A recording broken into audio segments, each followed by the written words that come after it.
You're listening to the N2K Space Network.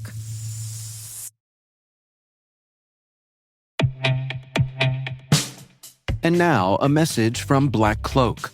What's the easiest way for threat actors to bypass your company's cyber defenses? Targeting your executives at home. According to the latest Ponemon research study, over 42% of CISOs have reported cyber attacks on their executives in their personal lives. And this becomes your problem because executives are easy targets at home for account takeover, credential theft, and reputational harm. Close the at-home security gap with Black Cloak's digital executive protection platform. Award-winning 24/7 365 protection for executives and their families. Learn more at blackcloak.io.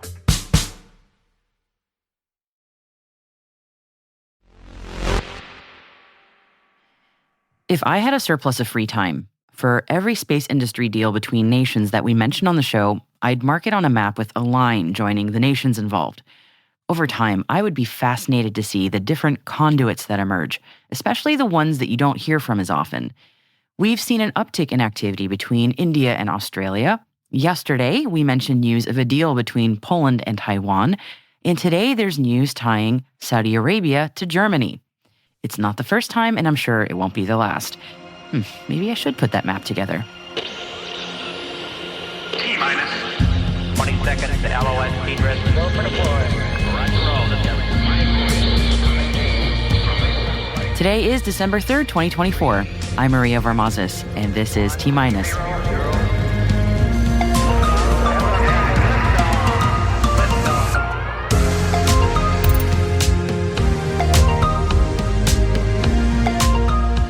NEO Space Group to acquire Airbus's Earth observation platform.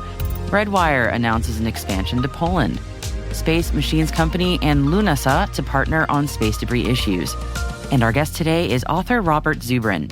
He is the current president of the Mars Society and will be talking to T-minus producer Alice Carruth about the Mars Society's mission. So stick around for that chat.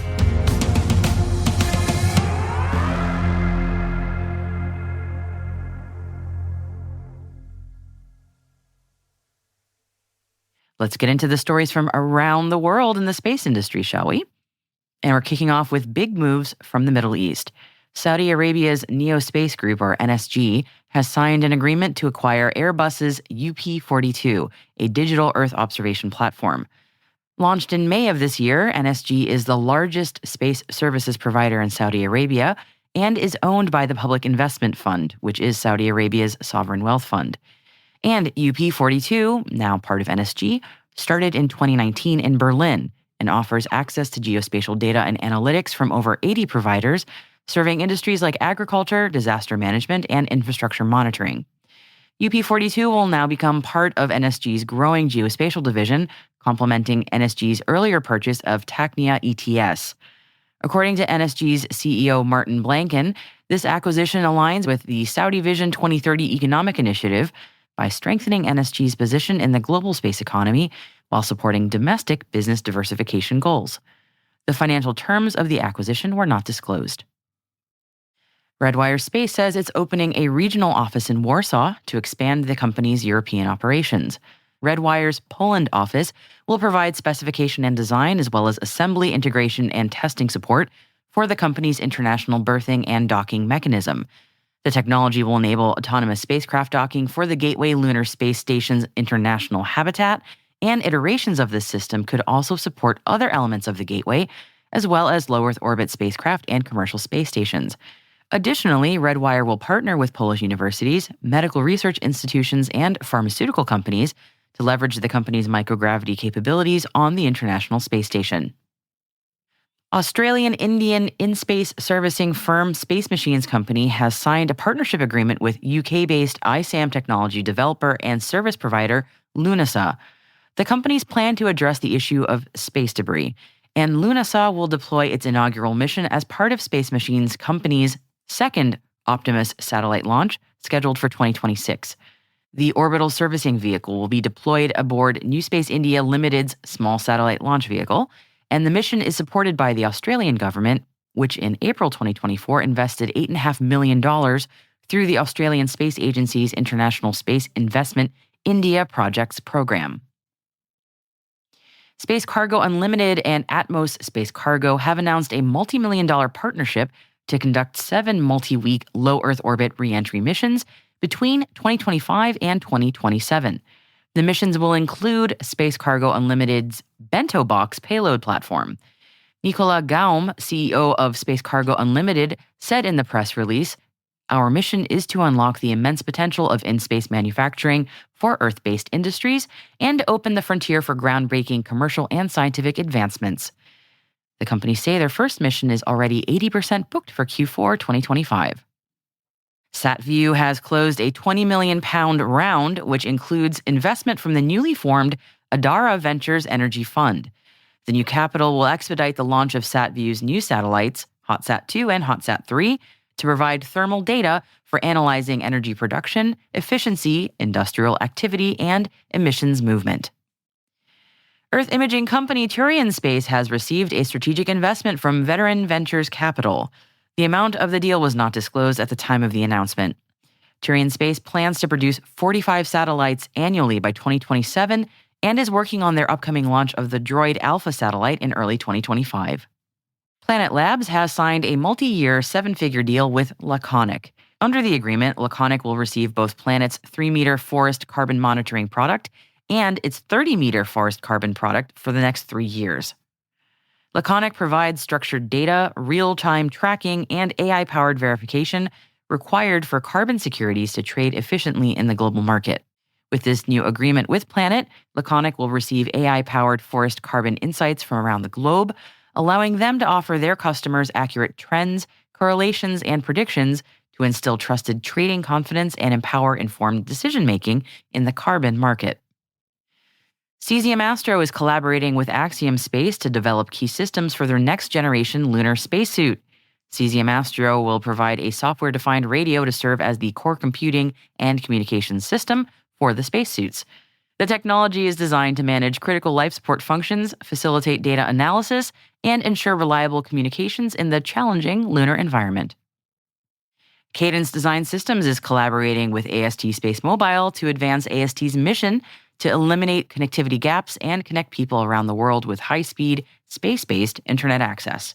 The two companies are working on a custom low-power microchip that will be the cornerstone of AST Space Mobile's next-generation Bluebird satellites. AWS is hosting its annual reInvent conference this week and has used the event to announce satellite resiliency for AWS outposts. AWS will offer a partner-managed solution for resilient cloud-connected edge computing that extends the reach of Amazon Web Services to the most remote and geographically dispersed environments on Earth. AWS says when terrestrial network connectivity between an outpost and its parent AWS region is unavailable, this new solution routes traffic back to the parent region over a low Earth orbit satellite connection.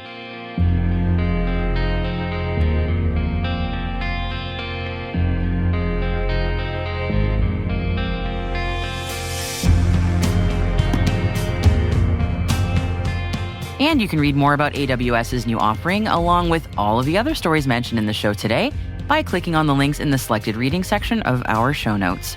You'll also find links to new award announcements from Peraton and Rogue Space Systems, and new appointment announcements from Spire Global and Leo Labs. Hey T-Minus crew, if you are just joining us, hi and welcome. And be sure to follow T-Minus Space Daily in your favorite podcast app. Also, do us a favor, share the intel with your friends and coworkers. Here's a little challenge for you. By Friday, please show 3 friends or coworkers this podcast. A growing audience is the most important thing for us, and we would love your help as part of the T-Minus crew. If you find T-Minus useful, please share so other professionals like you can find the show. Thank you so much for your support, everybody. It means a lot to me and all of us here at T-Minus.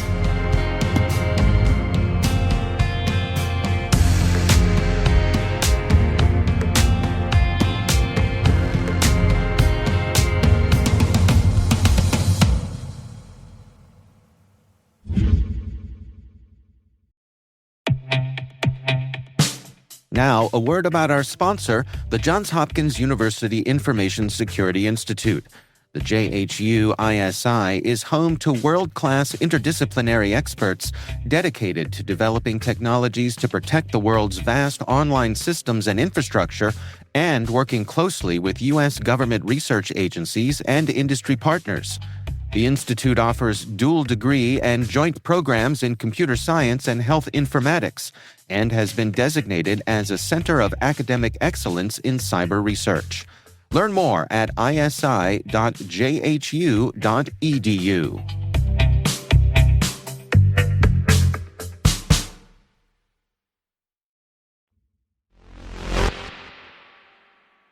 Just before the Thanksgiving break, T-Minus producer Alice Carruth spoke to Robert Zubrin, president of the Mars Society.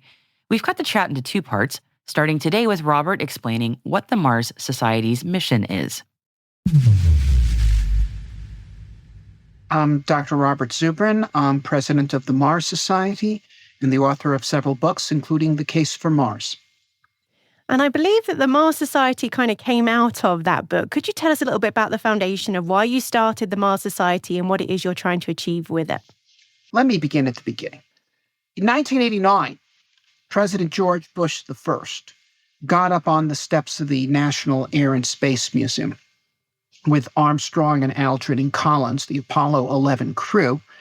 And he said, look, this is the 20th anniversary of the moon landing. That was great. That's what America's all about. And therefore, I, as president, am committing us to go back to the moon and on to Mars, and this time's to stay.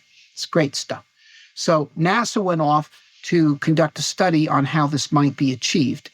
And it took them 3 months to do it, so this became known as the 90-day report. And they came up with the most complex plan you could possibly imagine because they really weren't trying to figure out how to get to Mars. They were figuring out how to use the imperative to get to Mars to justify every spending program that they wanted. So they designed the most complicated mission plan. It had a price tag of $400 billion, which immediately killed the program with sticker shock in the Congress. So a number of us engineers at Martin went to the management and we said, look, this is ridiculous. We can come up with a much better plan than this. And someone has to if we're going to save the program. So they initiated a group within the Martin Company called the Scenario Development Team, charged with coming up with an alternative plan. I was a member of this group. And because there were a lot of creative spirits in this group, we couldn't agree with each other. There were 3 plans generated, one of which was the Mars Direct plan, which I was largely responsible for, along with another engineer named David Baker. And we came up with this plan. Management said, let's float all 3. They didn't try to reconcile them, which would have been impossible. And it rapidly became clear that the Mars Direct plan had the greatest potential to break the stalemate, to change the game. It immediately became extremely controversial. We had a lot of support and a lot of opposition from across the aerospace community and NASA. In 93 or so, NASA decided to take a serious look at it. They did a study of doing it, the basic concepts of the Mars Direct plan, but done their way at a somewhat enlarged scale compared to how Baker and I had designed it. They had a crew of 6 instead of a crew of 4 and so forth. And then they costed out the program, and these were the same people that had costed out the program of $400 billion before, now costed it at $55, using the same costing models. And Newsweek got hold of it, and so on 1994, July, the 25th anniversary of the moon landing, it was the cover story. There's now a way to get to Mars at a price that is doable. And a literary agent heard about this, so I'm sitting at my desk at Martin, and the phone rings, and it's a literary agent named Lori Fox, and she says, do you realize you have a book here? And so the book, The Case for Mars, was published in 96, and it was very successful. And I got 4,000 letters from people all over the world. And I showed this incredible display of interest from around the world to some friends of mine who had also been, Mars advocates. That we had this informal network at that time called the Mars Underground. And he said, look, if we could pull these people together, we would have a force that could actually do something to help make this happen. So we called the founding convention of the Mars Society. and Boulder, Colorado in 1998, and 700 people showed up, and we got worldwide coverage, and boom, we had a society. And so that's how the Mars Society got started. And we decided we would do three things. One, just spread the vision. Two, intervene into the political process to defend the various Mars programs that were in play in the political government sector.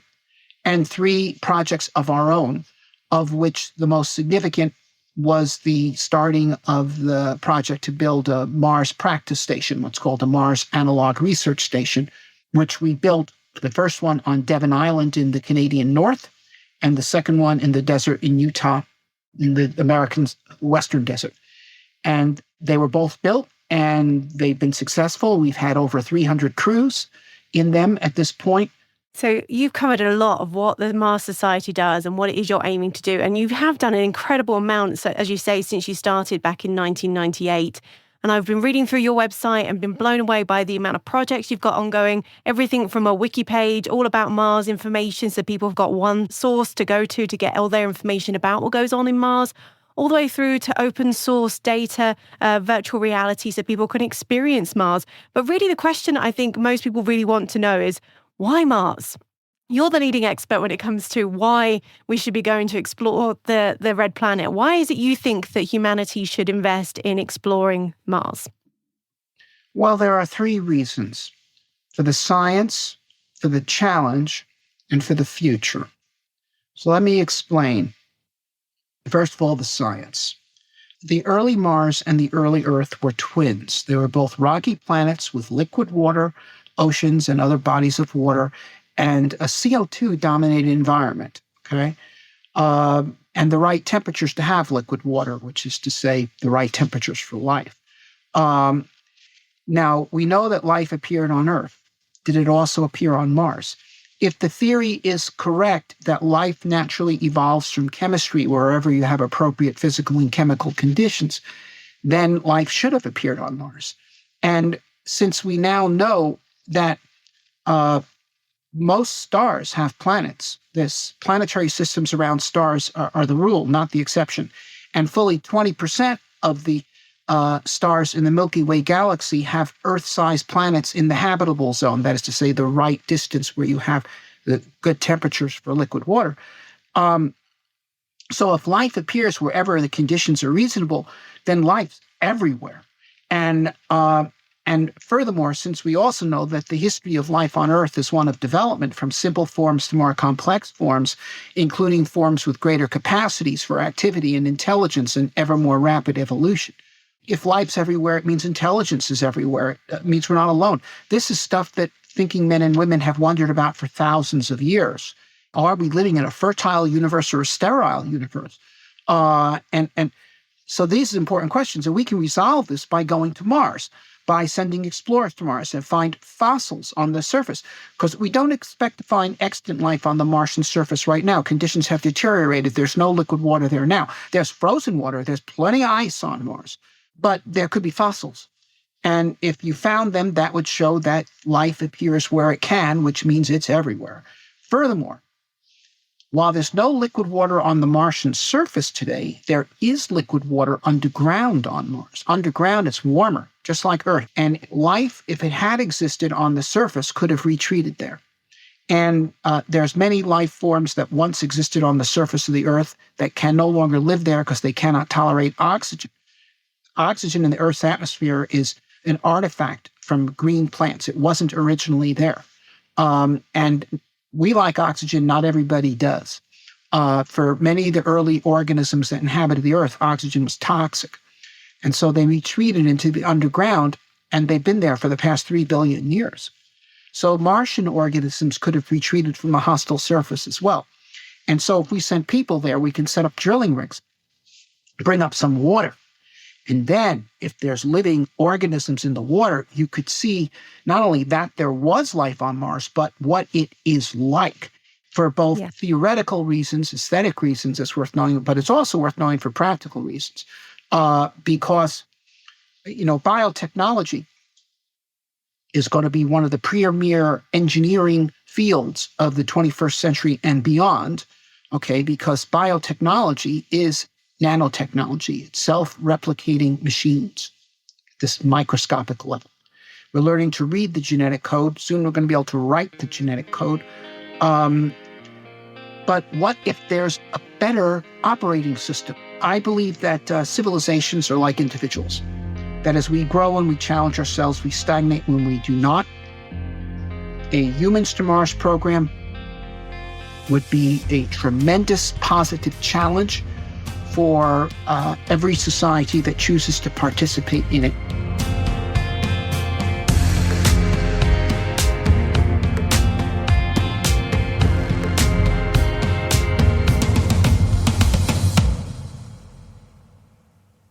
We'll be right back.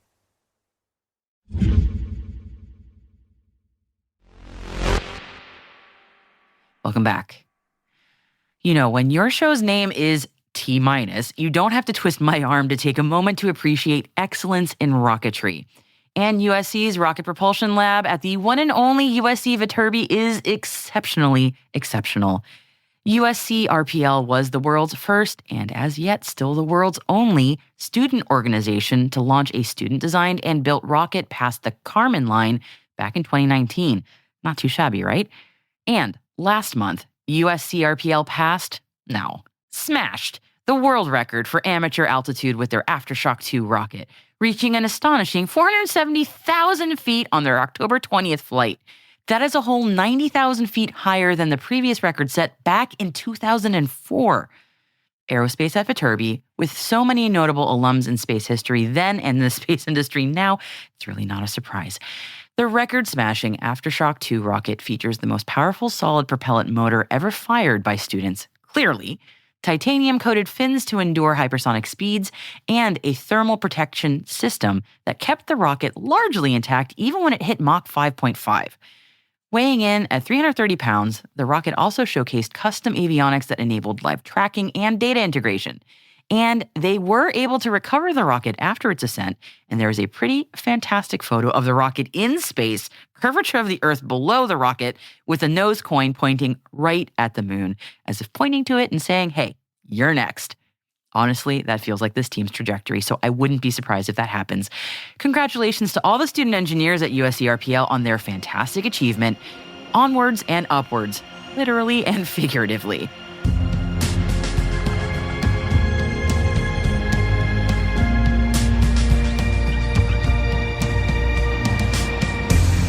And that's it for T- for December 3rd, 2024, brought to you by N2K Cyberwire.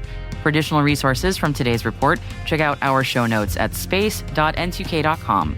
We're privileged that N2K and podcasts like T- are part of the daily routine of many of the most influential leaders and operators in the public and private sector, from the Fortune 500 to many of the world's preeminent intelligence and law enforcement agencies. This episode was produced by Alice Caruth. Our associate producer is Liz Stokes. We are mixed by Elliot Peltzman and Trey Hester, with original music by Elliot Peltzman. Our executive producer is Jennifer Iben. Our executive editor is Brandon Karp. Simone Petrella is our president, Peter Kilpie is our publisher, and I am your host, Maria Varmazes. Thanks for listening. We'll see you tomorrow.